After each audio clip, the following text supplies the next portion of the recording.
This week we share our impressions on Concord after playing the beta, and we take a beat to appreciate the Nintendo Switch's legacy. And in this week's Pixel Picks Showdown, it is all action as we name the best hack and slash game. All this and more on the Pixel Parent Podcast.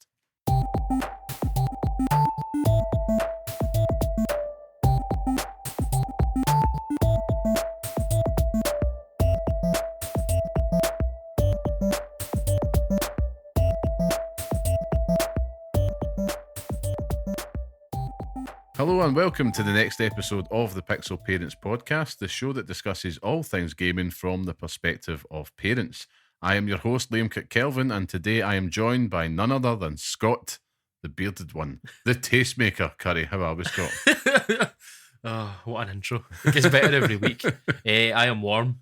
I'm warmer than I've ever been. Oh, God. I'm warmer than the last few weeks that I moaned about the heat. It's very uncomfortable. It's sticky, man. It's close. Yeah, that's what they say.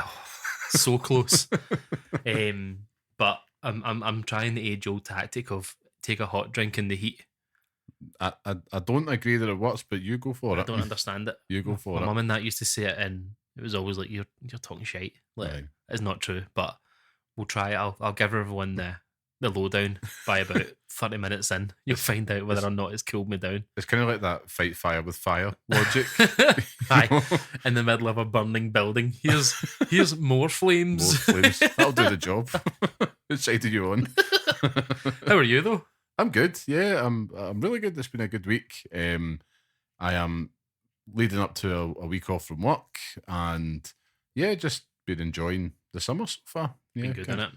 It has been good, yeah, and been playing lots of games and watching some films at the weekend. There, my wife has never seen Gladiator, so I know It's never sat right with me. but she has now saw Gladiator, and she's said she could watch that film all the time now. She gets it. Now she can watch Gladiator 2 when it comes out. Well, that was my ploy, so it has worked. I mean, I think if it's because it's got Pedro Pascal in it, Well, that's more for me. that's more for you. Rather than Denzel Washington's in it as well. she's there for Denzel, I'm I there for suppose. Denzel. Aye. I mean, I looked at the premise. It's pretty much the same movie again, with the wee boy Lucius is now like the Maximus role.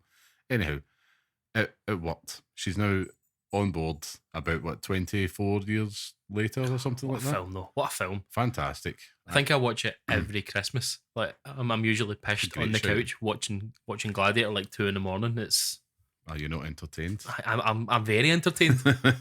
Too entertained, I'd say. Well, we also went from that, and she's never seen Braveheart. Now, Braveheart is not as good a film as Gladiator at No, all. But see, watching that now, I remember watching it as a kid, and it was like everybody was high on Braveheart and stuff. And watching it now as an adult, it's so cheesy. Man. It's the worst. I think it's probably the worst thing about being Scottish is Well, she did not enjoy that at all. it's terrible. It's just not a good movie. No, it's just a big load of tripe, really. Aye, And and then Mel Gibson. Mel Like, Gibson. That's the thing. It's, how can you see past that? Less said on him, the better. But other than that, very good. I'm happy to be back here talking about games with your fine self. I know I've been away, which we'll obviously get to, and we'll continue to be away. Yes, I'm intrigued to see how you've kept up with your gaming whilst you've been away. Oh, But you'll you've hear found a about way. it. You'll hear about Life has found a way. Always finds a way. I know. Well, before we get to it, I suppose we should just get some housekeeping out the road, and then I'll get more into what you did on your holiday. Of course, if you want to be part of the podcast, come say hello and share your thoughts with us at pixel_parents on Twitter, or write to us at pixelparentspodcast@gmail.com. Of course, we appreciate all your support. We would love it if you left us just a wee 5-star review on your platform of choice. It does, of course, help us out. I'm going to go one more this year, or this day, should I say? This whole year. One podcast a year. It's late, folks. No. If you do like the podcast, share it with your friends. Tell them about it. We would love that. We want to grow the community. We want to get the word out to more people. And to everybody that has checked us out and has joined us each and every week, thank you so much. It really does mean the world. So with all that out the road, Scott, what have you been playing this week on holiday? On holiday.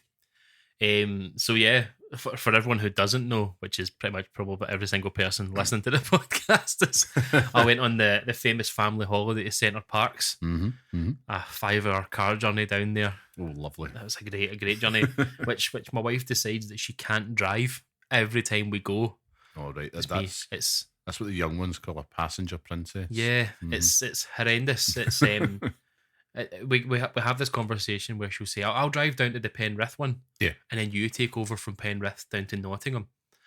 It's like, what's the point? What's the point of that? Yeah. What's the point? So it's just like, you know what, I'll just drive all the way. So we get down there, and before we go, every single year before we go, I always say I'll take my Switch just for the end of the night where I've got a bit of time to play it. Yep. And every single year I never play it. I never have a moment to, or if I do, I just can't be arsed. Yeah, I'm just too tired. Yeah. But I took my Switch down, and before I went, I'm obviously on a high from Persona 3, which I'm still playing at the moment. So I bought, is it Persona 4 or whatever, the golden one that came out? Persona 4 Is golden? it Persona 4 or Persona 2? I can't mind. I'll Google it as I'm saying it, but I'll do it for you. You tell the story. I bought that, and yeah, Persona 4 Golden on Switch, and I've played about 30 seconds of it. 30 seconds. Genuinely, I turned it on and then I stopped playing it. And it's going to get me to we're obviously going to talk about the Switch's legacy, because it's exactly how I feel about the Switch with what I experienced with it. But what happened during the holiday was we did pottery painting with my wife, my mother-in-law, and the wee one. And did you win? I did win. Oh, I won. I painted a Mario and Luigi mug. Excellent. With a Goomba on it. But on the inside, I drew a wee mushroom in the inside of the cup. So when you're drinking your coffee, it shows up. And every single person apparently was asking how I done it. Excellent. So, magic. I'm obviously just the Bob Ross of mug painting. But after that, I was just sitting there thinking, I actually could go to play a Mario game. I've not played. I played Super Mario RPG, but it never really struck a chord with me. And bar that, I think the one prior to that was Odyssey. I've not played anything since. So I was like, do you know what? I'm going to buy a Mario game for coming home.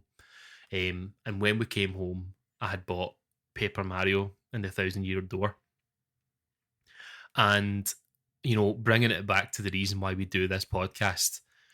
The little one opened up the package and she was buzzing that she saw Mario. She's on a real Mario high at the moment with like the movie and stuff like that. She loves him, and she has a soft spot in her heart for Luigi, which is just the best, the best thing on earth. But I just said, you know what? Every single time I'm going to play this game, and I've dug myself a wee hole here because I'm never going to finish it at this point. But I've said every single time I play this game, I'll play it with you, so you're there with me, and she can control Mario running about the screen. She can do wee bits and pieces. What she can't do, frustratingly, is tap A at the right time when she bounces on something's head for a wee bit extra damage. Or the movement of Mario jumping and moving him at the same time is it's impossible. We're using the Pro controller, but it's brilliant.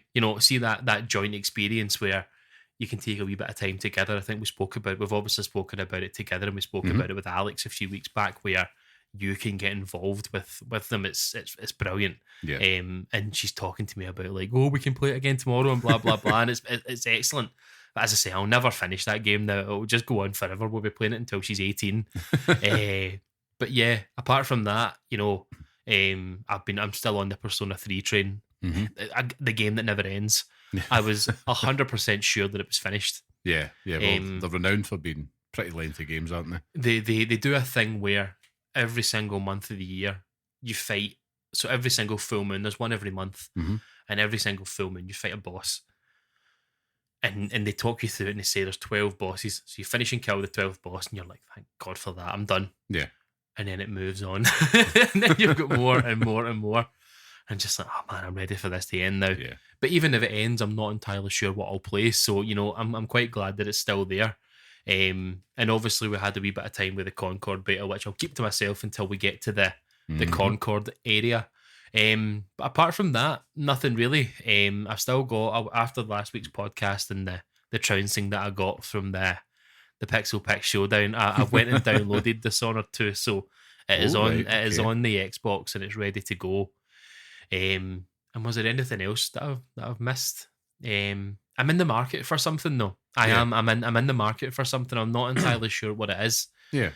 I've got money that I want to spend on something stupid, so burning a hole in your pocket. That's the thing. So I'll no doubt. I'm traveling to Sweden next week. Well, this week. We're recording this on a Monday, and by Thursday I'll be gargling meatballs in Stockholm, singing ABBA. But on the plane there, I'm not a great flyer, but I'd like to think that I'll maybe get like a wee hour where I could play my Switch, or I can do something whilst the one watches Alvin and the Chipmunks. But the theme song for that's going in my head, man, burning a hole. But if anyone has any suggestions for games on Switch that I could play on the plane, then I'm happy to take them. Something that's not strenuous and will make me think that I'm not flying for 2 hours.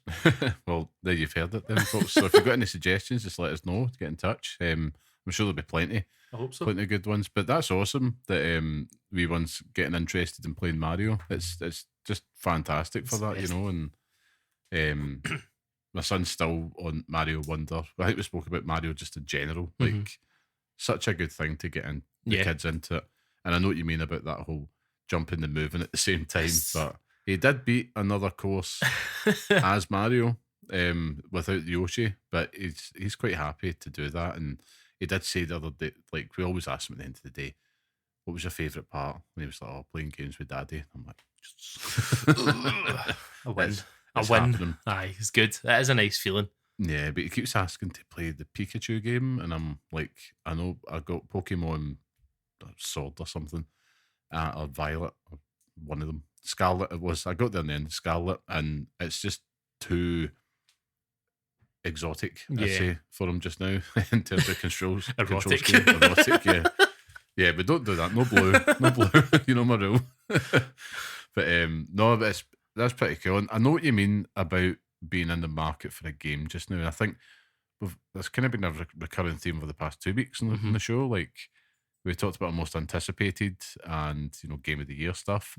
So I'm kind of waiting. I know the next big game for me probably is going to be Star Wars Outlaws, but there's other ones like Flintlock's coming out this week. I'm going to check that out on Game Pass, but I don't see that sticking. So, I've just kind of been going in between stuff. And before I dig into it, you can hear rattling in the background. That is my old man Cocker Spaniel just going a bit daft in the other room like Fred Astaire just now. So, he's adding some musical effects for you listeners today. Nice. But, so last week I mentioned how I went to Avatar Frontiers of Pandora, so I'm going to start there, share my thoughts on it.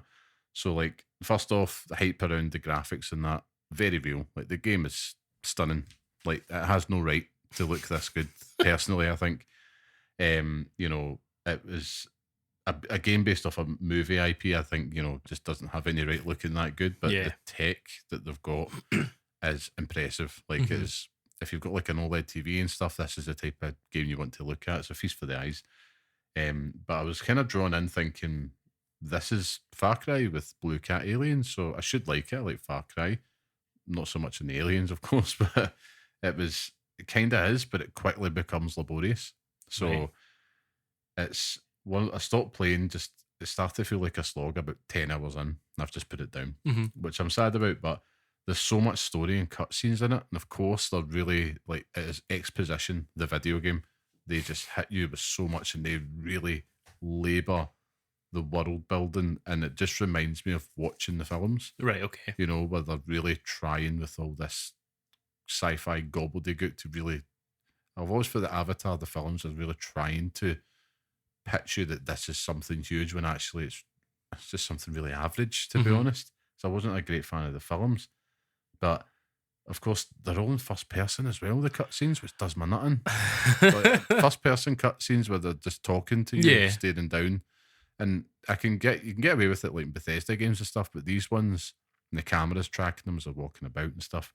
I don't know, just doesn't do it for me. And then it leads me to like the world of Avatar, of course. So, as I said, I wasn't a big fan of the films, thought they were okay. but it would make a better video game world, and I think that does still stand. Yeah. It's more interesting to explore, but there's so much heavy lifting that it does bore you. That's the thing, and it doesn't feel like it's letting you free. So like the big flying beast things, they should let you have that earlier. It takes ages to get towards it. And also combat wise, I was hoping, right, well, at least this is where the Far Cry experience will come in. Has its moments, but again, the resources feel a bit scarce. You're constantly crafting arrows. It reminded me of playing Horizon a little bit, right? But I wasn't having fun. At least Horizon, you've kind of got like, I need to hunt things, and they're kind of going for that because you've got the guys in the big mech suits and they've got weak points and stuff. But the problem is, they all absolutely murk you. So it does, you try to go in and be all stealthy, and it just lacks that same satisfying feeling that Far Cry had. Yeah. Where you go in and clear a camp. If things go wrong, Far Cry gives you better tools to deal with it. And this, it just felt meh. But I mean, it wasn't all bad. I mean, you know, I will say one other thing I didn't like actually, before I go into the good things. The Navi sense in it, which is, think Witcher sense. Right, okay. It overly relies on that. Like you may as well just play the game with that filter on, to be honest with you. I mean, I didn't hate it. I just thought it was okay. It just got stale. The world traversal, it was fun. Like I said, you should have got the big flying thing sooner. The resource gathering. So say if any game where you're gathering resource, you're just tapping square and you've got them. This, it's got quite a cool mini game in it. So you go up to to get like a pod off a plant. It then zooms in on it, and you've got to like kind of adjust your joystick, whatever. Forget the thumbstick. Thumbstick. And you need to adjust it to get the right angle, and then gently squeeze R2 to pull it away. So do you think so? No, but it is. It's a lot more engaging. If you're talking about resource management is scarce, that's the weird thing. Having to collect resources like that is a pain in the balls. Well, it kind of really wants you to really get in tune with. That's probably what it is. It's But you know, again, in practice, it does grow old. But I mean, I did think that little mini game was at least a cool touch to be like they're changing it up. Do you know what it feels like? And it's not like this, right? But see, when you were playing Red Dead Redemption 2 and you had to look through each individual part of a drawer or a cupboard to get the stuff, it's like, that was cool the first 10 times I've done it.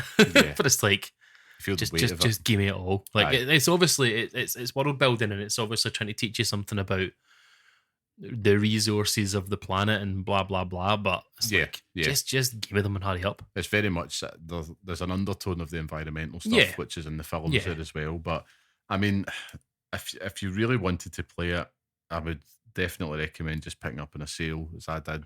I've obviously not finished it, so I'm not going to give it a score, but it just didn't grab me. Reeks of 6, yeah. Maybe even 5. Does. So what I've done is I've went back to Octopath Traveler 2, and I am burying myself in it. Lovely. I'd played it just beforehand. I can't remember the last game that we had that got in the way. Elden Ring. Elden Ring. Put that out of your head quick. Yeah, put it in my head quick. And going back to it is just great. You know, I think if you're looking for something that just is focusing on that narrative, has a cool art style, it also has the layers within the combat. You know, I wouldn't say it's difficult. It can be challenging. It has its moments, but it's easily overcome. You know, that turn-based combat in it is pretty good, and it's now on Game Pass as well. Both of them are, I think. They are actually, 1 and 2's on it.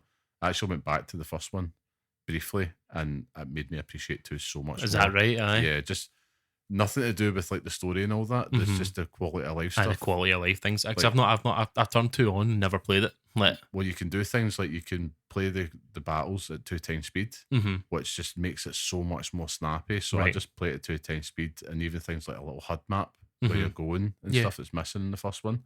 So yeah, it's definitely it benefits from all the things that I did in the first one. And by that, just been playing Marvel Snap. I have to. When are you not? It's been weeks. Right, everyone brace. Brace for impact. I'm still playing. I still hate myself for it. I still sadly have played it every single day since it's came out, right? So that's my shameful record. But I think it's time for an update. Liam's Marvel Snap update. So the card acquisition. We need to get a jingle for that. We do. Just like a sad trumpet or something like that. If you hate yourself too, Marvel Snap is there for you. I know. I think we could get one. That's it's time for my Marvel Snap update, of course. But yeah, they've introduced a new card called Arishem, right, which has shook up the meta. And basically, he gives you 1 extra power and shuffles 12 cards on top of your deck. So it basically makes it like a random mode, but it has taken over everything. So if you're like a player that uses like a Dark Hawk or something. Dark what? Dark Hawk. No blue. But it's shaken it up. It's not made it feel stale. But the problem with this game is the card acquisition again. So there's always 1 or 2 cards that become big players in the meta that you can't get your hand on. And it's frustrating. But I'm still playing it. I'm still doing my dailies. There's a Deadpool season on just now, which is making it quite fun. Why? I'm not sure. I think Deadpool 2's coming out. Aye, Deadpool 2. No, I think they're introducing new modes and alliances. If anybody wants to join an alliance, let me know. So we'll set that up. But yeah, I think the frustrating thing is a card is 1 nerf away from making it stale again, like the meta. That's the game, though, isn't it? Like that's. I know, but I'm dreading a move meta. But anyhow, I digress. That was everything for me this week. But you mentioned something earlier on, yes, which of course we both had time this week to dive into the Concord beta, which was made available to all PlayStation Plus subscribers. So thank you for that. Rightly so. Good move, actually. A very good move. It makes so much sense. It was feels like it's a bit of a masterstroke because I don't think the pre-orders must have been good on that, but it's now on people's radars. It's got part of the conversation for a weekend. You're going to see bigger podcasts than us really talk about it this week, so you're going to hear about it, and we're going to do the exact same. But give me, what did you make of it overall before you dive into it, Scott? What did you think of it? I thought it was. I'm not a big like 5v5 shooter fan. You know me, like I think I enjoyed Overwatch for what it was, but it very much became a game where I just picked a stupid character and did stupid stuff in it. So that's why I ended up playing Winston the entire time we played Overwatch. You were good as him, to be fair. I was, and just running about going, I'm Winston. But I had a good time with it. You know, I think that a lot of the impressions that we got initially were people who played it were excited to play more of it. And that's kind of how I feel about it. You know, I don't really feel, is it $34.99 or something? Yes, it's the same Helldivers type price point. So I feel like that will do it a lot. That gives it a lot for me, where I can see like it's $35. I can shift that, you know, that's fine. And I wouldn't feel out of pocket if I didn't enjoy it for more than a week. You know what I mean? Like if I played that for a week, I'd be like, I got a week out of that, and that's cool. But I think I could easily get more out of it. Yeah. I'm not remotely interested in the cutscenes and stuff, which is probably the big selling point of it. And I think that a lot of the impressions and a lot of the sort of, you know, people talking about it are saying that they'll just fall off eventually, and it will just become, you know, the gameplay. And I think the gameplay is good. You know, I think it is very good. But initial impressions where I'm kind of excited to see it more. Yeah. Does that make sense? And I'm just excited to get my hands on it again, I think. Excellent. Well, I think, you know, for me, I did enjoy my time with it. Yeah, I did. It was what I was expecting. Yeah, you know, you're right. The cutscenes, I was actually expecting to enjoy them more, and I was so disinterested, which was a shame because there's also a lot of work put into them. Yeah, and it looks gorgeous. Those, it's showing it off. The character models are fantastic, and I do think there's space for a first-person hero shooter in Sony's portfolio. Yeah, I think there's something there that Sony could capitalize on here. Obviously, this is from the Jim Ryan era, so they wanted to focus on multiplayer stuff. It's one of those ones. I think it's reminded me to be mindful of the echo chamber. Right? Okay. So in the lead up to it, even during the weekend, right, there was a lot of this patter. Do we need another hero shooter? It's like, right, okay. I'm officially now declaring it on this show.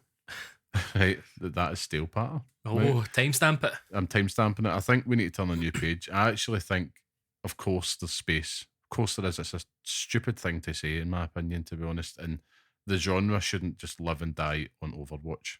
It's already dead if you count Overwatch. Exactly. Do you know what I mean? It's already dead and gone. But I can't remember the last time a hero shooter stood a real chance because of that. So I don't feel it's overdone. Mm-hmm. If anything, it's that pattern that I'd like to see less of. Yeah, because every time there's one introduced, it's like, oh, do we need? And it's like, you know, give it a chance. Because if you apply that thinking, could you imagine if we said the same thing for every chibi style JRPG at a Nintendo Direct? Mm-hmm. You don't hear it. So I mean, there is a little bit of, or not even just that. Do we need any more samurai games? Do we need any more games with farming in it? Yeah. Like, do we need any more Call of Duties? Any more Assassin's Creed? Do we need anything more? Anything? It's just like think they're always saturated as each other at this point, and to pretend that this isn't the case is just silly. It's true. No, it's true. Silly, it's.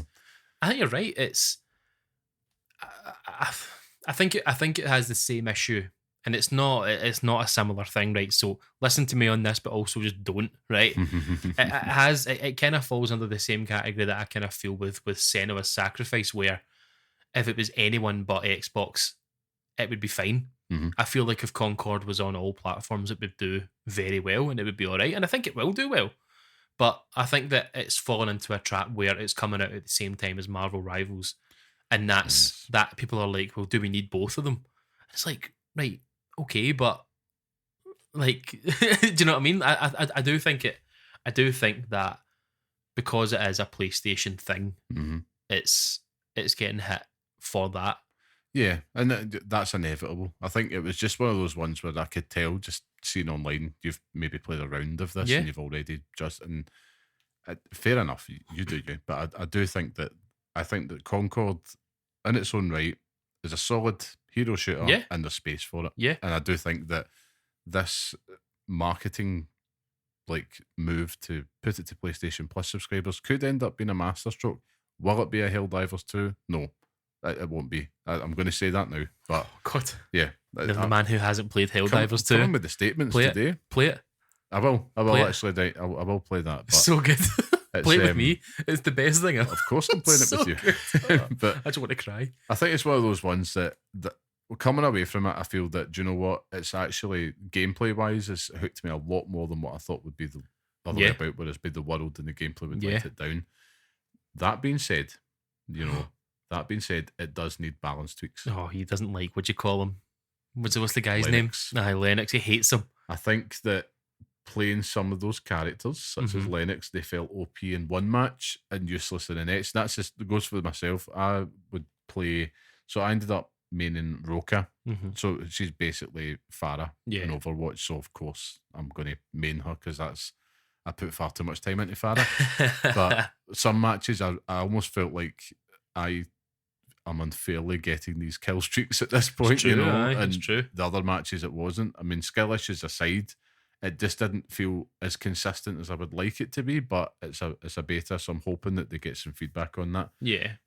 I would love it if we saw more consistent counterplays, and that's one thing. If you're comparing it to Overwatch, right, but other hero shooters, usually they've got certain abilities that can kind of rock, paper, scissors each other. Yeah. And it didn't feel like that was really tight enough within this. There were some characters that I thought would be good, and they were just useless, like Starchild, who's on the poster, big red-head ape-looking guy, and it's like he's next to useless, worse than a man down. I think it's how you use them. I think you said it very well, in the way that when we were playing it the other night. It was, we were obviously doing stuff together, and then the other members of the team were just buggering off, and it's. You stand no chance. We were playing a team that were basically sticking together the entire game, and they just completely steamrolled us. So I think that wasn't fun. These characters can be good.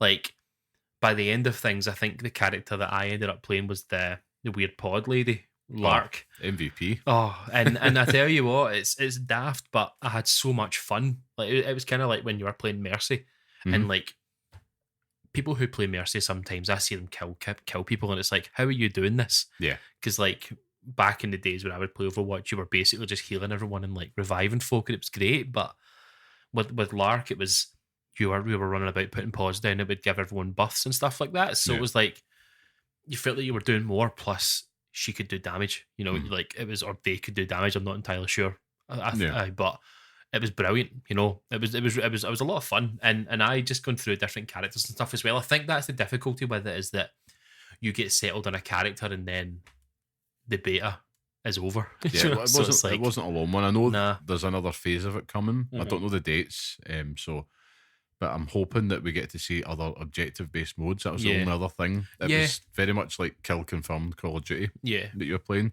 So I think you could maybe start to see those support style players really shining in those objective-based modes, because if it has that, great. And the one thing I do want to shout out to it as well, the map designs were spot on. Yes. So it's the 3-line design that they're taking. They were really tight, they weren't over big, and it was just one of those ones that, that's not even a bloody word. I was actually just about to say that, over big. I'm putting that in the vernacular. Well, the map didn't embiggen itself. It was very cromulent. Very cromulent point. But it was one of those ones, the 3-line approach, exactly what I want in a multiplayer shooter, but it just meant that you could always find that bottleneck for the action, which is exactly what you want in this type of games. So that was great. I was really relieved to see that in there, to be honest. And also the matchmaking was really crisp. Oh, it was so quick. It was amazing. Like you were 10 seconds from the next match. Maybe not as quick as that, but it felt close enough. Aye, it was so quick, and you were just dropping in. That was you. I think the variety. I think you would find like teams would use some of the same characters, but you were never. I can't remember a team that was like the same characters every single game. Yeah, it's like you were playing Rainbow Six Siege and you would always see the same characters every single time. Or we're playing Overwatch, you'd always have people who were using the same characters every single game. It didn't really feel like that. It's people, apart from you, but people were kind of interested in checking out all these different characters, which was good. And there was a lot. It was about 16 or something. I think so. I mean, and I think there's more. Yeah. So they've been really generous, and there was some systems in there where you could set up your own like roster or your own crew. So what that meant was I ended up doing it. So it meant that Roka was right the first pick. So first game I could just exit away and I know I'd get her. And that's good because you can make other crews just depending on the game style. I know, I'm making a racket here. But you could basically tweak that, and I thought it was just a nice wee touch. Yeah. The one thing was the customization of it, which obviously that was one of the funnest parts in Overwatch and any of these hero shooters. You want the swag, but it felt random. And I know that they do feel random, but I would have loved it if there was just a little bit more concentrated, like on your character. Maybe that will be the case. I don't know. Maybe they'll get feedback on that. But I just hope there's no bullshit monetization. But I do. I want to spend money on shite. All the loot boxes. It's there's definitely something there. That's the thing, is that the worst thing we could be doing is coming off of this podcast and being like, it was just terrible. Like it's dead before it's even out. Yeah. And if anything, like I will buy that day one, I think, and I'll enjoy it. Do you know what I mean? Like it's I'm definitely more tempted to do that. I think after playing, I'm much more interested in it. I think at the price point as well. I remember after the state of play earlier in the summer, I said if that was 70 quid, it's dead in its arse. Yeah. Obviously, Sony had listened to the podcast and they changed that. I actually emailed Sony. Herman said, Herman, get your fucking finger out here, mate. That actually happened. No, but I think putting it on PlayStation Plus, I feel that it's been a successful gambit. I think that, I wouldn't say it was overwhelmingly glowing, but it felt more positive reception than negative. Yeah. And do you know what? It's you bring it out $34.99, and then in a year's time it drops on PlayStation Plus. Yeah. And it's just a wee shot in the arm that it needs. Do you know what I mean? Like it's there to do that. So I think it's a good time that you could have with your friends. It's definitely one I think though you do need to play in a squad. And do you know what? For what we do this podcast for, I could recommend that to like nephews and like cousins and stuff like that in the family, and be like safe in their knowledge that they're not going to get abused or whatever. Like it's not. There's none of that. I don't know what PC players or whatever like that. I don't know, but certainly on PlayStation there wasn't anything like that. Like you couldn't type stuff like you could in Overwatch and things as well. Yeah. So, there wasn't any of that. But I think there's enough there that even if you weren't the most proficient of gamer, or you were giving it to like an 8-year-old. Mm-hmm. Like, do you know what I mean? Like, they could do it. They could get on with it. Well, they did have lots of, like, they had an absolute swathe of like accessibility options in your setup as well. So if you are a PC player, they had options in there for that as well. And so you could really just tweak this to your liking, which is great to see from day one. Yeah. I know it's kind of became the standard, but you do worry sometimes if it's a brand new multiplayer that they don't have it. But I definitely think it's something that we will check out. I think if you get a chance to play the beta at this point, we would recommend that you play it. Yeah. Play it. That all being said, I'm still hyped for Marvel Rivals. You know, I am too. I am. It's just I'm a mark. I know. No, you are, and I'll play it because you'll play it. But it's one of those things where we got him. I think I can see it. I think I could see that getting old faster. Yeah, well, because I'm a bit like I'm done with Marvel at the moment. Like it's also that. It's also if you aren't really hot on Overwatch just now. That's what the only thing that worries me is like, is it too much of a clone of it? I think that's what everyone's saying, but it's got the benefit of the fact that Overwatch 2 was dead. Like the minute it dropped, do you know what I mean? Like such a shame. It was, but Jeff Kaplan was the worst. Jeff Kaplan, is that him? Sitting in front of his fire. Yes. It was just died in its arse. But that may be the only thing that's got going for it, is that it's basically just filling a hole that Overwatch left. Well, that's what I mean. There's space. Space for. Do we need another one? Yes. There's space for hero shooters. So that's the definitive verdict on this. Liam's made the decision for us all. There we go. Right, that's it. No, I do think that Concord's got something there. And if they get it right, and if they get a little bit of luck, and if they, if streamers and stuff pick this up, you'll start to see some success on it. I do think so. Yeah. Whether or not the audience turns up remains to be seen, but the beta weekend was good fun. If you get a chance, definitely try and get involved with the next one and let us know your thoughts as well. Do you think there's space? There's you not? Definitely space in it. There's definitely space in the game. It's all about lots space. Of space. I was actually, that they've kind of went down the whole Guardians of the Galaxy route. And when I first booted it up, I thought to myself, I really wish they went down like a Red Dwarf route instead, So like I've seen so much Guardians stuff, and it's like, give me like that type of Red Dwarf, Brits in space type vibe, just goofy as all hell. Daft. Like I would love that. Maybe that's the next. Maybe that's the next. Maybe that's it. Red Dwarf heroes. Red Dwarf. I'm going Crichton. Well, of course. The only character I know. Oh, well, you must know Cat. Know the rest. I know Cat. I couldn't think of the name. I know who they are, just can't remember the names. The guy with the H. Yes. Can't mind who he is. And you've also got Holly as well. Dun, dun, dun, dun, dun. We're going to get started now. Well, anyway, I think that was good to kind of hear the impressions of Concord, and it's a lot more positive than I thought going in. So well done, Concord. I think it's time now for us to move on to our main topic this week, Scott.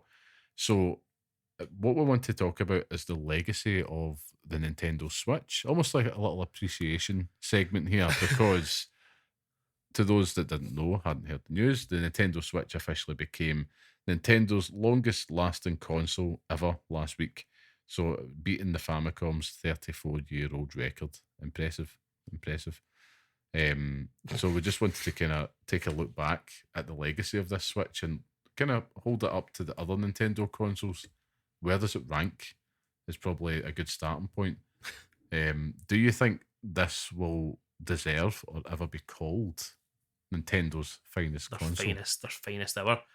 Kind of feels like this is your life moment for the Nintendo Switch. Like we're all going to come out with that red book.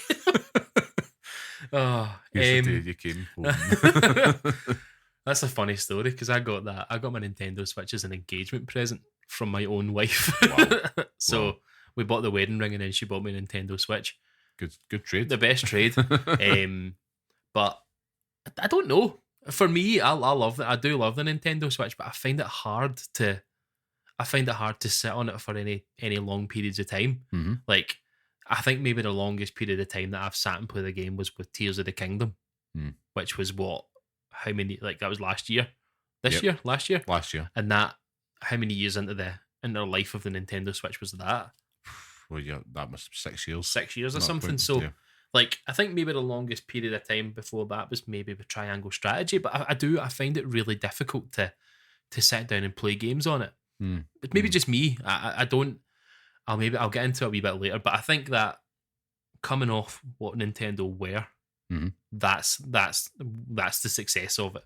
I think we were aching for the successor to the Wii U. Yep. Which lives in my heart. Blooming console. So good. I love it. But we obviously needed something, and the Joy-Cons and stuff like that were a brilliant choice. Until you get stick drifting and you have to try and repair it yourself and fail at it every single time, so you buy new ones. Which completely brilliant decision by Nintendo, because we all have to buy Joy-Cons every second week. They know what they're doing. They do, of course they do. But no, I think that it's been a masterstroke, because it has done a lot, and it's the shot in the arm that they needed. Like, Nintendo has never not been strong, but they're stronger now for it. Yeah, like, do you know what I mean? Like, I think strong now. Like you've obviously had like the DS series and like the thousands of billions of bloody DS consoles have ever sold. And unbelievable it's how many mad. Sold. It is absolutely mental. But there is always a market for Nintendo consoles, and the fact that you can play Mario on them and stuff like that is the seller for it. You're buying them for, like, I bought that Switch for Zelda.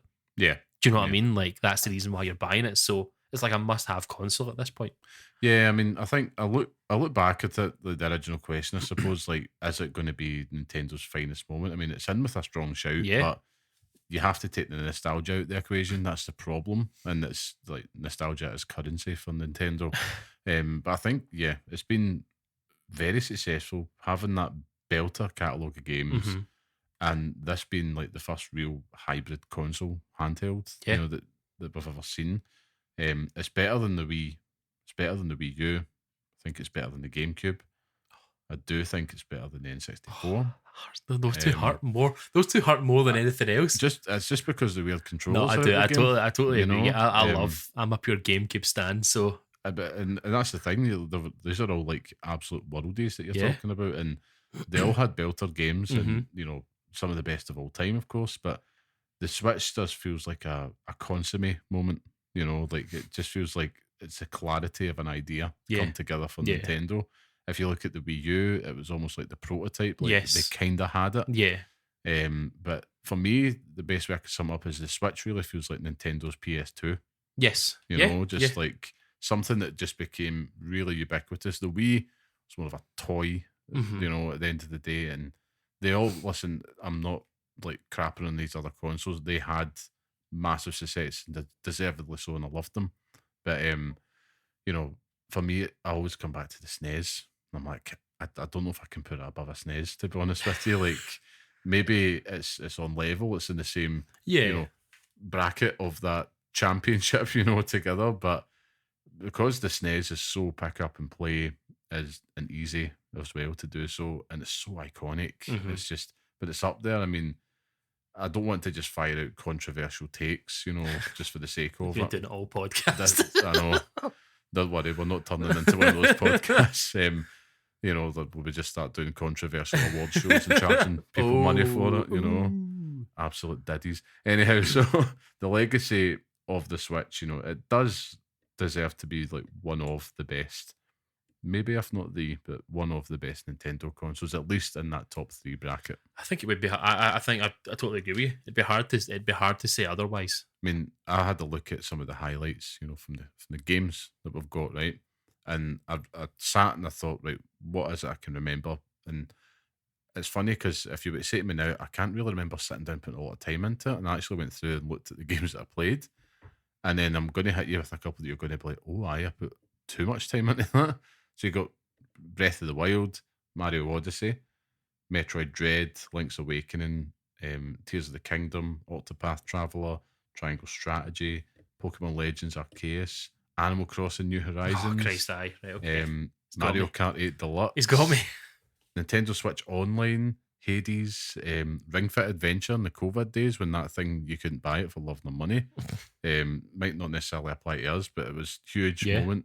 Super Smash Bros. Ultimate. Yes. And of course, and it might not necessarily be an exclusive for it, Stardew Valley. Yeah, aye, actually. Oh, Christ, aye. Yeah, there we go. Aye, right, You're okay. remembering. Definitely got me. So, It's just, I find it really difficult to play games on the Switch because, you know, the absolute, you know, disgust in me wants trophies every single time I do anything. Like, I think playing through a game like Triangle Strategy, for example, and basically doing everything that I could possibly do in that game. Fantastic game, by the way. Oh, so good. So good. Without getting any trophies for it, felt wrong. You know, it felt dirty for doing it because it's like, say with Tears of the Kingdom, imagine Tears of the Kingdom with a trophy list. Oh, we're like, still be playing it now. You would be, and that's the thing with it. It's always the thing that's bothered me with Nintendo. But even putting that aside, you talked me through all those games, but Nintendo Switch Online. But you've also got like all the other consoles and stuff like that now as well. Like, exactly. So you can play Super Mario Brothers 3 on it. You can play Sega Genesis games on it. Do you know what I mean? Like Game Boy games. Well. It's incredible. And that's the thing with it, is that with these games, it could just be try it out for 10 minutes and turn it off. But it is there. You know, and that seems to be the future, you know, and potential for GameCube games to drop on it in the future.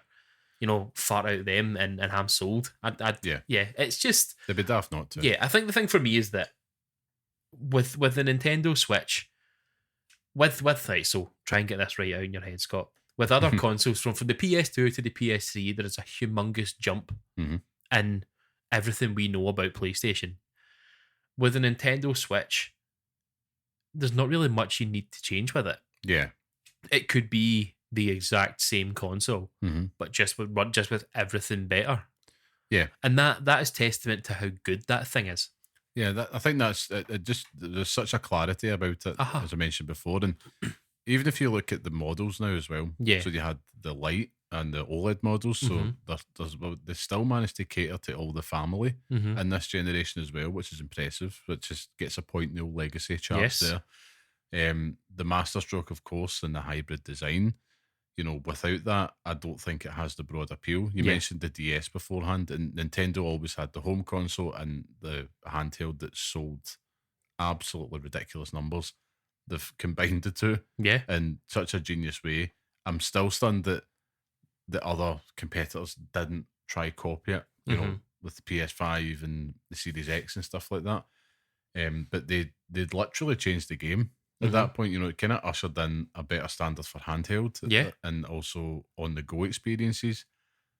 Granted, it's been outpaced now, Steam Deck, even, I suppose, a PlayStation Portal and stuff like that, and all the other Steam Deck-like devices out there. But, you know, it did change it in a massive way. I mean, how many games have you played? And it's kind of became a phrase, and you hear it in other podcasts and stuff like that as well. But it's like, oh, I wish it was on the Switch. Yes. Especially those early years. It's like, I wish this game was on the Switch so I could take it on the go.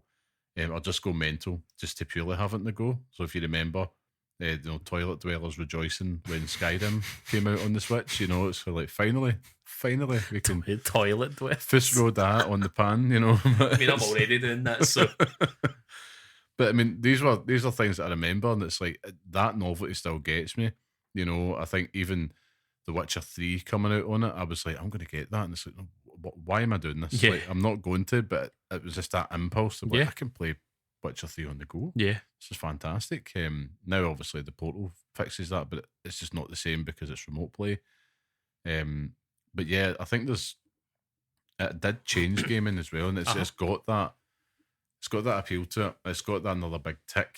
But with all that being said, it's not without its flaws. Yes. Of course. And what would you like to see in the successor? Because we're not far from it. We know it's coming before the end of March next year. What would you like to see Switch 2 or Super Switch, whatever the hell they're going to call it? The Super Nintendo Switch U. More of the same, to be honest with you. More of the same. The big head in me and the sort of, you know, what I would grab from mid-air if I could is trophy. Give me trophy lists. Yeah, give me it. It's a great shout. Just everything to run better.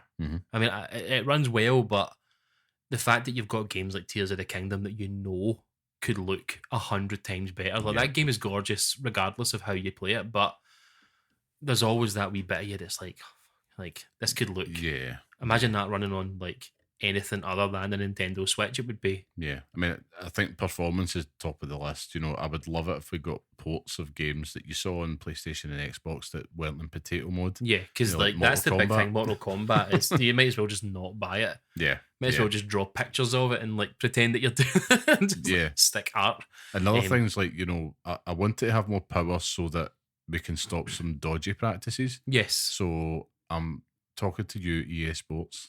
So every year they just release like a staler, older FIFA and literally update the kits, and they do nothing else with it. And they've been doing that the whole generation. I would do that. And that is really terrible for you get a lot of young kids that'll buy that, and you know, parents that will go out and buy them FIFA thinking it's the same thing, and they won't know any different, but it's ripping people off of the same product effectively. I wish they would get rid of that, to be honest with you, but performance, it does need to be there. It's not going to be a Steam Deck, we know that, but just a wee bit more oomph, like you says, so that they don't look like tatties. That'd be great.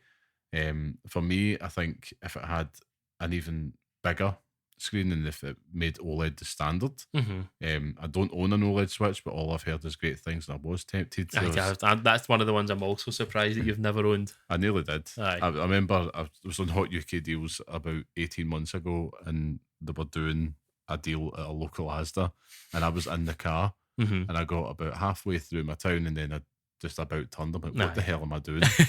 You know, it was kind of like Homer Simpson trampoline, you know, like just running out the house. But it would be good if they made that the standard on it. And make the buttons. I was going to say that for you, with your big. Do you know how bad it is? You know, right, so we don't have a video version of this podcast yet, right? But it's one of those ones I've been blessed and cursed with Shrek hands, like shovels, spades, and day one of the Switch, I'm playing Breath of the Wild. This is fantastic. Ooh, brilliant. But it kept on cutting out because my hands literally engulfed the entire Joy-Con. So there was no signal escaping. So I had to then go down to the local shop and buy a Pro Controller on day 2.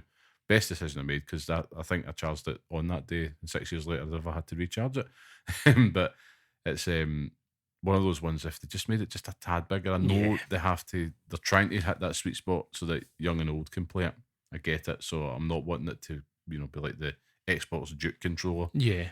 But give you the option. Like, do you know what I mean? Like make Joy-Cons that have bigger ones. Aye, big Wreck-It Ralph. Big Joy-Cons. That's basically a Wreck-It Ralph ones. That's what I've got. But it's one of those ones, and I think better battery would be great, you know. Yeah. Just because if you're taking it on the go, the battery's okay on it, but it's always good to have more. It's always good to have more. I call it a day. What else I would like from it? I'll tell you one thing I know we don't want. No, do you know what else? No, sorry. Do you know what else I want from it? Yeah. Is see the back of the Nintendo Switch, see the dock. Make it easier to put a HDMI cable in that fucking thing.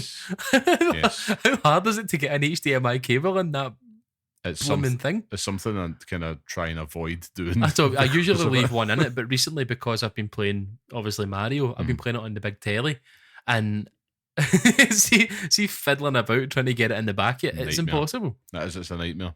Yeah, you're right. Actually, that would be a good quality of life change. I think for me, it's like, I'm with you.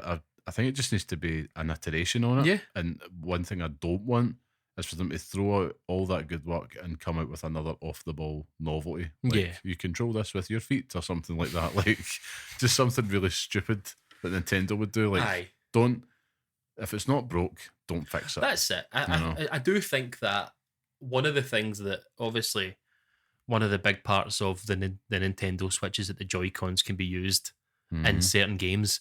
And the Wii, if I had to give them any sort of, like, if I had to point out any flaws with the Switch, is that the Wii was brought out, and if not all of the games were used in that way. They were developed like Skyward Sword. You would move the sword with that, but with the Nintendo Switch, it's not really like that. Is that the games aren't developed with the Joy-Cons in mind? It's just that they're pumped out and you can play them like a controller. Yeah. So what's the point in having? It's like, you've obviously got the Wii games and stuff like that, which is perfect. But if you're making a game for the Nintendo Switch, make them. Yeah. For the Nintendo Switch, like make them with Joy-Cons. Like give me a let me think of a game. Port Metal Gear Rising Revengeance, right? There it is. Metal Gear that. Port that, but the way that you slash the thing is using the Joy-Cons. Yeah. Like it's just games aren't made in a way now that caters to that, because that was the best thing about it. Like Resident Evil 4 on the Wii was phenomenal. There's a fly on your microphone. The on the Wii was phenomenal because you would point it at the sensor and you could shoot, and then you would be able to control it with the nunchuck thing. Yeah, but I remember that. Yeah, but it's like there's none of that. It's all just novelty games like 1-2 Switch, and like all these daft wee mini games that you can play. It's like that's great, but if you've got this family of consoles and stuff, like why not create it for that? Yeah, that's very true actually, and I think I don't know how developers don't really seem to grasp controller novelties a lot. I mean, even if you look at the DualSense or the HD Rumble on the Switch, or even on the Xbox controller, they've got the same thing in the triggers. You do get some good application. It's better than it's ever been, but I would love to see that more. You know, like I don't know, because people do mode. Like Resident Evil 4 on the Wii is the best example of it, because it was enormous, and I remember playing it countless times because you could. It was like a light gun game. Yeah, like people love that, and you just don't have that on the Switch. No, you don't. I mean, it would be good to actually have that on there. But I wouldn't want but I wouldn't want it to, taint anything that the Switch is going to do already. Like veering back into novelty stuff. Yeah, even if you could, give it a light sensor so you could play games like that, would be great. But if you can't, then don't. Exactly. Mr. Switch, listen to me, but also don't at the same time. That's it. Why don't you just send a prototype to Scott and he'll tell you? I'll tell you. Send me it and I'll tell you what to do with it. But I mean, ultimately, I think sorry. I need to just put it out there into the world so it's manifested. Bring Professor Layton back now. Okay. Bring him back now. Give me every single one of those games from the Switch, because I am this close. Not even the Switch. Stop saying Switch. From the DS, I am so close to buying a DS and every single Professor Layton game that exists, because I just need those games in my life now. Put them back. Don't even put them back. Bring them out. give it them now. Well, I need Professor Layton. I do agree. I've actually got a funny story about Professor Layton for you. Before I do, if you're going to go down that route, buy a 3DS. Aye. And obviously it's backwards compatible, but the 3DS, man, is one of the most underappreciated catalogue of games. Yeah. I actually dug mine out after Tears of the Kingdom last year. I've still got it at my desk just with the charger, and I was pure buzzing. And I replayed Link Between Worlds. Oh. It's great, fantastic game. But I remember I went through a phase in the DS days, they had play.com stuff out there, and Amazon was still before it became like a, super villain size thing. And I was like, got really addicted to going into Amazon and buying games a few months after they came out for like, if it was a 40 quid game, it was like a tenner. And I remember seeing a lot of Professor Layton games for like 6 quid, 7 quid. And I was like, this is fantastic. Then you get them and they work. And I played them, finished them, and I tried to trade them in, and the guys are like, no, this is like some mad fake. Where did you get this? They'll try to confiscate it. And I was like, I don't know, mate, it was Amazon. But learned the hard way. But yeah, I totally agree with you on that. I mean, I think all in all, the Switch, we look back on it as one of Nintendo's just masterstrokes. It is masterstrokes. It is a home run. It is the home run in the Wii Sports version of baseball. Yeah, and especially for, we're talking about it from the perspective of parents, like you said, you're going away on holiday with a family, just having that there as, a touchstone, even when you're out and about, without compromising on quality too much. It's fantastic for that. It is. Really is. And it is. It's very much just pick up and play whenever you want, and it's always just there, ready to go. I must say, since I've got it, whenever I do go away, I still find myself taking it, even if I'm away for work or if I'm away with the family, I still take it. And right, like you said, just a lot of the time I won't even touch it. Yeah, it's just handy to have it there. It is. It's like a wee comfort blanket. Yeah, just in case. I don't think I'll ever do that with the Portal. I know they've updated it. You can go into public Wi-Fi and stuff, but I mean, I just don't see it working. No, I don't see it working as well. I wouldn't be bothered with that as well. Nah, but the Switch has got that. There's always a wee game, I always like go back to like Katana Zero and stuff like that when I'm away. But yeah, that is everything on the Nintendo Switch. Please, Nintendo, listen to Scott. Bring back Professor Layton. I don't want to talk about the Switch anymore. I know. I'm going to boycott Nintendo until Professor Layton is back. Well, of course, that lets us move on to the next segment, which is the Professor Layton Appreciation Society. Here we go, finally.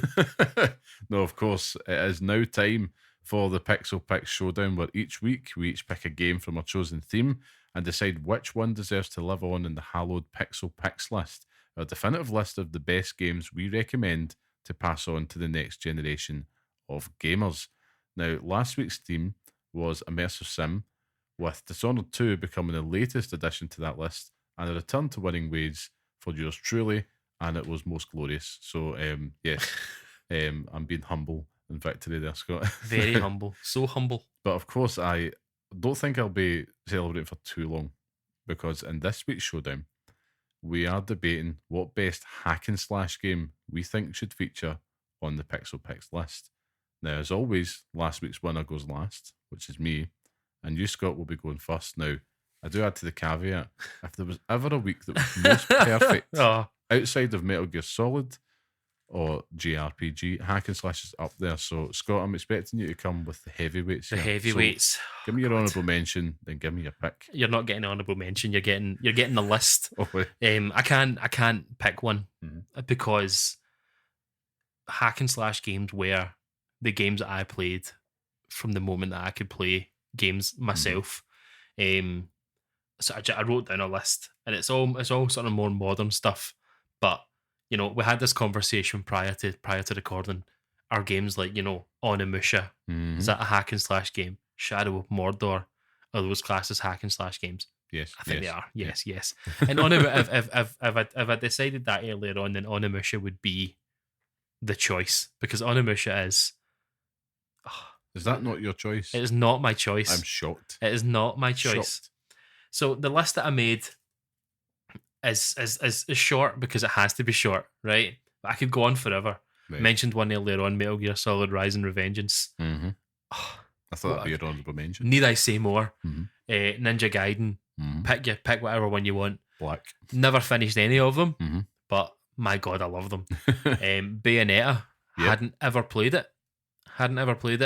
And then I won a competition on Xbox UK's Discord channel to get the Bayonetta and Vanquish combo, and I played it then, and I loved every single second of it. It is so stupid and just so over the top, but perfect game, so good. Hades, we spoke about it in length a number of weeks ago. Perfection. And yeah, it's on the list, actually. It's on the list, so I couldn't even pick it. So this brings me to three games that I toyed with in my head. All honourable mention. So one is not, but I have to mention it. Nier Automata. Okay, yeah. A beautiful game. A game that I am still finishing to this day, but it's just gorgeous, and the minute you look at it, it just oozes class, it oozes style, it just oozes everything. But that then brings me to the honourable mention, and then 4 other games. No, I'm getting on. So the honourable mention is Dante's Inferno. Right. Okay. It's the first game. Classic. It is, and it deserves more love. It was the EA Visceral, I think it was, and it's a game that I remember my mum buying me, and I remember being like, I really want it. I don't know why I want it, because I don't remember any of the weird, tactics for it coming out. Because I've watched Matt McMuscles talking about it in his YouTube channel, talking about the advertisements for it and everything and lead up to it. But that game is just excellent. Like walking through hell, like the mad scythe that you've got, and just all the different moves and things. It's just great. But I couldn't have picked that. There's only one game series that I could ever have picked for a hack and slash, and it's Devil May Cry. Yes. That then leads you to the point of, what Devil May Cry do you pick? The first one, a very serviceable hack and slash game. if not one of the best of all time. Mm-hmm. Love it, but it's not my favourite. Mm-hmm. 4 is probably my favourite Devil May Cry. Oh, right, okay. But it's not the one that I'm going to pick. I should pick 4. I should pick 3, sorry, because Dante and Virgil are just phenomenal in it. I'm going out on a limb here, so you're not picking 2. I'm not picking 2. 2 is gone. Yep. I forgot that 2 is there.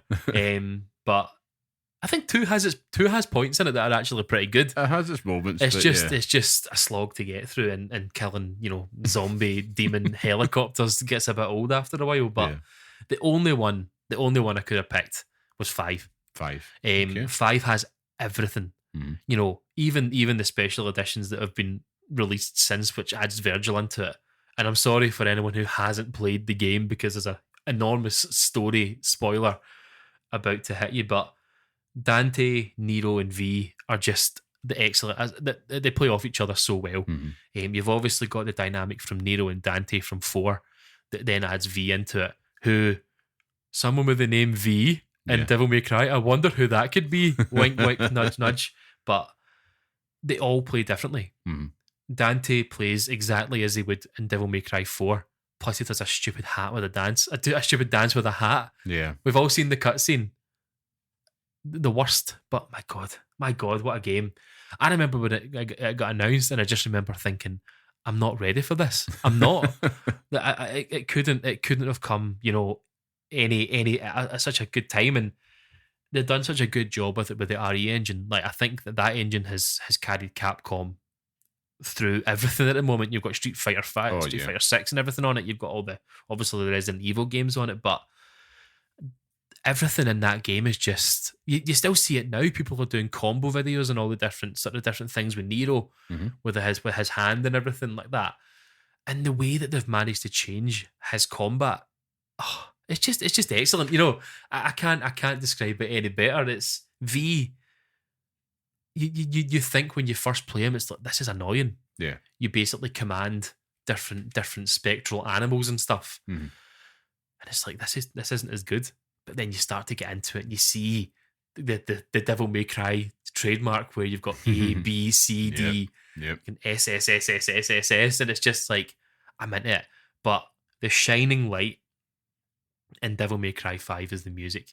Mm-hmm. It's the minute you start a fight and that music starts, you're in, and you're into it 100%. There's nothing quite like it. There's nothing. It hits so well. Yeah.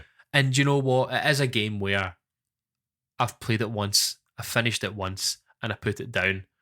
But that is a game where you could play it endlessly. Yeah. And it also does a thing where you can pick the character you want to play as in each individual mission. I think there's maybe a few that you're sort of locked into it, but you could play as Dante in one mission and then change it to Nero, or you can go back and play as Nero, so you could do the missions differently. But it's a complete masterpiece.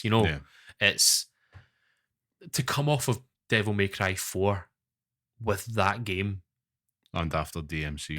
And after DMC, where people lost all the love for it, it's just, I still think DMC is actually pretty good, but I mean, I won't say that too loud. Baiting internet mobs on the show. DMC deserves some love, because it's still a good game. It's a very, very good hack and slash. It's just not a good Devil May Cry game. Yeah.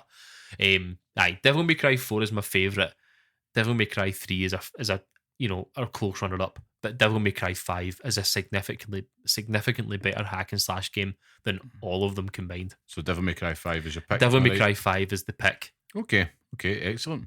Well, I will go next then, and I've been in a nostalgic mood this week for it. So I've got my honourable mention, then of course I'll give you my pick. So my honourable mention this week, and again, it was a tough one, because how do you define it? Mm-hmm. And I think for me, a hack and slash does involve, manically pressing buttons, and for me, it has to have a melee weapon. Mm-hmm. So I went back and I thought, man, what's the first memories I have of this? And I just couldn't get away from it, so I had to mention it. And it's Golden Axe, honestly.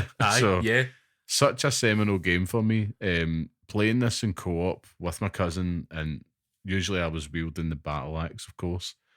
It was Gilius, and then of course my cousin always went axe battler. He had the broadsword, the cool guy. Just the beauty of it.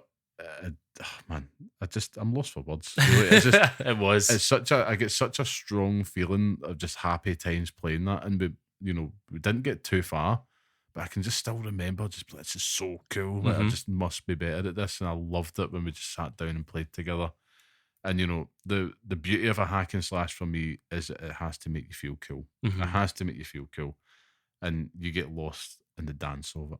And that was certainly something that Golden Axe definitely did. Yeah. Albeit it was probably, admittedly, a bit of a button mash at the time, so I'm just a daft kid. But at the time, I was like, this is amazing, and it just gave me countless hours of joy, and it's iconic for me for that reason, so an absolute classic. I had to give it the honourable mention. You have to give it its flowers, of course. Because it's just one of those games that has a special place in my heart. Now, for me, this week, my pick is Devil May Cry. Oh. The first one, because I'm in a nostalgic mood. Aye. I'm in a nostalgic mood. I haven't played much of Devil May Cry 5. It left PlayStation Plus. So I might have to go back and try and finish that game. But enjoyed what I played of it, of course. Yeah. And again, I know what you mean with Devil May Cry 4. Like, I remember being so hyped to pick that game up, and I loved it because it was just like, wow, this is possibly the best thing I've ever seen in my life. And it felt like a while since Devil May Cry had been about, because I never played 3. I just went right past it. But for me, Devil May Cry, I just remember just being totally, utterly captivated by this, and everybody else was on release, and this is your chance to be like, was that 100 years ago for you when I was but a lad? But I just remember being so intrigued and just thinking, what the hell is this game? No pun intended, and why do I need it in my life? Dante, an icon was born, oozing cool, making demon hunting look badass every single second of it, without breaking a sweat. It had the style, gothic vibes. It was just cool as all hell.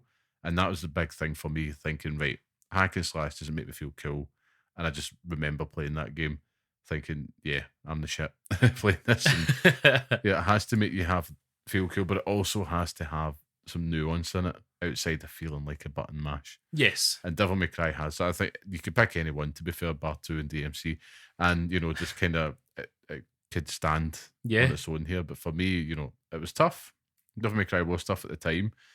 But it just encouraged you, and like you mentioned before, just trying to get those stylish, all the time. And the first time you get it becomes so addictive, and then you kind of feel that being a bit gutted element of shame if you get a Bravo or a Cool or something like that. But you just wanted to be that badass Dante after it, and it was just so fucking cool, But at me, it's an old timer. On or off the list. Yes. It really is one. And I think I'm just going to veer on the nostalgic side this week and go with Devil May Cry. But you'll definitely have the decisive pick in this because you've finished both. So, I mean, are you going for optimized or nostalgia? What one? I think one, because I played one recently, actually. I can't remember why I've done it, but I've done it just to play it, I think. And it's a bit rough now. It is rough now. And you've got the HD collection that does, it does well, but Devil May Cry 1 is, it's a phenomenal game, especially because it was supposed to be a Resident Evil game. Like, to come out with that off the back of, a half-developed Resident Evil title it's incredible. Such an interesting story. It is, and it's so stupid though. It's everything about that game is so daft. But it's just like the fact that the gameplay changes as you play it. Like, you have your sword, you've got obviously Ebony and Ivory, and they come together in perfect harmony. But you've obviously there's loads of daft wee things, and it does all the elements that Resident Evil does, where you have like, your different wee puzzles and stuff like that. You've got your wee challenge rooms and stuff as well. Like, it does everything that a Devil May Cry game we now know does, but it is held back by just elements of like being an older game. Aye, I couldn't put it in above 5, and maybe that'll anger the internet, but 5 is just Devil May Cry 1 walked so 5 could run, obviously. And I think It's a tough one because 1 is good, and I do love 1, and it has the best line of any Devil May Cry game ever. Yeah. I mean, I'd love to try and do it, but I'm not. I couldn't do it justice. But just even just like there's things in that game that I hate, and I never finished it. I never finished it when I was younger. I rented it, and I got to this section where you had to swim, and you shot the bolts at all the different creatures and stuff, and I couldn't get through it. I got lost, and I was like, I'm never playing this game ever again. Like it was hard. It was brutal, but it does everything that a Devil May Cry game now does, and it's good for it. But I couldn't put it above 5, and I will fight anyone that wants to fight about it. Well, I think I accept that. You know, my only argument is, like you said it so very well, at what so the other could run, but I definitely feel that on the list, if you've got a more optimized version experience, then go for it. Same maybe last week with Dishonored 2, I could have picked Dishonored. I defy anyone that put those 2 games in front of you right now, play them for the first time, and you play 5. Within the first 5 seconds, you're grinning ear to ear. Yeah, the music hits, you're absolutely buzzing for it. Like it oozes daft anime bullshit. You know, like everything that we know about Devil May Cry. It's just so stupid. Everything we love. It's just great. And as I say, just playing as Nero, some of the stuff you can do with him is incredible. Like you can shoot off an arm and you can ride it like a surfboard and fly around the thing. It's mad. But 5 is the one for me. Okay, well, I think, you know, on that note, I think we give it to Devil May Cry 5 this year. This week. Year. God, this yearly podcast we do. I'm malfunctioning now. Devil May Cry 5 gets it this week. So well done. Of course, I think it was. I had a hunch it was going to come down to this. I thought you were going to pick God of War. I was tempted to, but when it came to Devil May Cry, I was like, I have to. It has to be that. When you say hack and slash to me, it just comes to mind. Immediately, all I think about is Dante. That's it. So, no, Devil May Cry 5. So, yeah, that's the official hack and slash entry on the Pixel Picks list. So, congratulations to DMC5. DMC. That's what I'm just going to chuck that in there just to try and see if we can anger some folk first. But, of course, I kid on. But, Scott, you're back in winning ways, and let me just have a wee look at what next week is to see. Oh man, he's on a streak here the next. So next week's going to be very interesting. I'm going to have to do some thinking, but I think I know I've got the curveball ready. Okay, I've got the curveball ready. But of course, that brings us to the end of this week's episode. So thank you so much for listening and joining us. If you like what you hear and enjoy the podcast, leave us a wee 5-star review and share. Tell your friends. Spread the good word of the Pixel Parents podcast. That would make a massive difference, and we thank you. Share the gospel. Share the gospel. Share the gospel. And speaking of which, Scott, where can people find that gospel from you online? Got me again. He's got me again. No thinking about it. Llamaman91. That's right. Is it? It is. At Llamaman91 on Twitter. And for me, I am at Carmelite. And of course, massive thank you to our producer and the music man, the talented and very handsome Mr. Sean Murray. Most handsome. None of this is possible without him. Yeah, he's the brains. He is the brains, the beauty, the brawn, just the full package. We love that man.